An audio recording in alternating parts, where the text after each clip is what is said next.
So ಮಳೆ ಬಂದ್ರೆ ಸಾರ್ವಜನಿಕರಿಗೆ ಸಮಸ್ಯೆಗಳು ಆಗ್ತಾ ಇರೋದನ್ನ ನಾವೆಲ್ಲ ನೋಡಿದ್ವಿ. ಅದ್ರ ಜೊತೆಗೆ ಆಟೋ ಡ್ರೈವರ್ಸ್ ಗಳಿಗೆ ಸಮಸ್ಯೆ ಆಗುತ್ತಾ ಅಥವಾ ಮಳೆ ಬಂದ್ರೆ ಮಾತ್ರ ಲಾಭ ಆಗುತ್ತಾ ಅನ್ನುವಂಥದ್ದನ್ನ ನಾನು ಇಲ್ಲಿರುವಂತಹ ಲೇಡಿ ಆಟೋ ಡ್ರೈವರ್ ನ ಕೇಳ್ತೀನಿ. ಮೇಡಮ್ ನಮಸ್ತೆ, ತಮ್ಮ ಹೆಸರು? ಸೋನಿಯಾ ಅಂತ ಮ್ಯಾಮ್. ಮ್ಯಾಮ್ ತಾವು ಎಷ್ಟು ವರ್ಷದಿಂದ ಆಟೋ ಓಡಿಸ್ತಿರೋದು? ನಾನು 3 ವರ್ಷದಿಂದ ಓಡಿಸ್ತಾ ಇದ್ದೀನಿ ಬೆಂಗಳೂರಲ್ಲೇ ಓಡಿಸೋದಾ? ಬ್ಯಾಂಗ್ಳೂರ್. ಹೇಗಿದೆ ಮುಂಚೆ 3 ವರ್ಷದ ಅಂದ್ರೆ 2 ವರ್ಷದ ಹಿಂದೆ ಮತ್ತೆ ಈಗ ಹೇಗಿದೆ ಆಟೋ ವ್ಯಾಪಾರ ಎಲ್ಲ? ಇವಾಗ ಸ್ವಲ್ಪ ಡಲ್ ಆಗಿದೆ ಮೇಡಮ್. ರ್ಯಾಪಿಡೋ ಬಂದಿದೆ ಅಲ್ವಾ, ಸೊ ಬೈಕ್ ಇಂದ ಅಲ್ಲ ನಮ್ಗೆ ಪ್ರಾಬ್ಲಮ್ ಆಗುತ್ತೆ. ಸೊ ನಮ್ಗೆ ಬಂದು ಬಿಸ್ನೆಸ್ ಇವಾಗ ಮಳೆಯಿಂದ ಕಮ್ಮಿ ಇದೆ. ಹೌದು ಮೇಡಮ್, ತುಂಬಾ ಪ್ರಾಬ್ಲಮ್. ರೋಡ್ಗಳು ಸರಿ ಇಲ್ಲ, ಹೋಗಕ್ಕೆ ನಮ್ಗೆ ಭಯ ಆಗ್ತದೆ. ಬಟ್ ಮ್ಯಾಮ್ ಆಕ್ಚುಲ್ ಆಗಿ ಮಳೆ ಬಂದ್ರೆ ಸಾಕು ಜನರು ಆಟೋ ಕಡೆಗೆ ಜಾಸ್ತಿ ಗಮನ ಹರಿಸೋದು, ಆಟೋದಲ್ಲೇ ಜಾಸ್ತಿ ಓಡಾಡೋದಲ್ವಾ?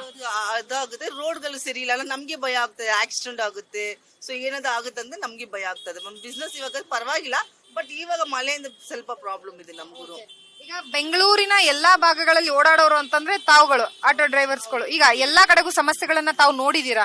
ಹೇಗ್ ಅನಿಸ್ತಿದೆ ಬೆಂಗಳೂರಿನ ಸ್ಥಿತಿಗತಿಯನ್ನ ನೋಡಿದಾಗ? ಟ್ರಾಫಿಕ್ ಜಾಸ್ತಿ ಮ್ಯಾಮ್. ತುಂಬಾ 1 hour ಆಗುತ್ತೆ ಒಂದು ಕಸ್ಟಮರ್ಗೆ ಎತ್ಕೊಂಡು ಹೋಗಕ್ಕೆ. ನಮ್ಗೆ ಬೇಜಾರಾಗುತ್ತೆ. 1 hour ನಲ್ಲಿ ಏನ್ ಬರುತ್ತೆ ನಮ್ಗೂ ದುಡಿಯಕ್ಕೆ ತುಂಬಾ ಕಷ್ಟ ಆಗಿದೆ. ಮಳೆಯಿಂದ ತುಂಬಾ ಪ್ರಾಬ್ಲಮ್ ಆಗ್ತದೆ. ಇವಾಗ ನೋಡ್ರಿ ಸುಮ್ನೆ ಕೂತ್ಕೊಂಡಿದೀವಿ, ಇಲ್ಲಿ ಬರುತ್ತೆ ಅಂತ ವೇಟ್ ಮಾಡ್ತಾ ಇದೀವಿ. ಸೊ ಏನಾದ್ರೂ ತಾವು ಬೇಡಿಕೆ ಇಡ್ತೀರಾ? ಮಳೆಯಿಂದಾಗಿ ತಮಗೂ ಸಮಸ್ಯೆಗಳಾಗ್ತವೆ, ಆಟೋ ಓಡಿಸೋದಕ್ಕಾಗುತ್ತೆ. ರೋಡ್ಗಳು ಚೆನ್ನಾಗಿರ್ಬೇಕಷ್ಟೇ. ಮಕ್ಳು ಬರ್ತಾರೆ, ದೊಡ್ಡವ್ರು ಬರ್ತಾರೆ, ನಮ್ಗೆ ಸ್ವಲ್ಪ ಭಯ ಆಗ್ತದೆ ಗಾಡಿ ಓಡ್ಸಕ್ಕೆ. Thank you ma'am.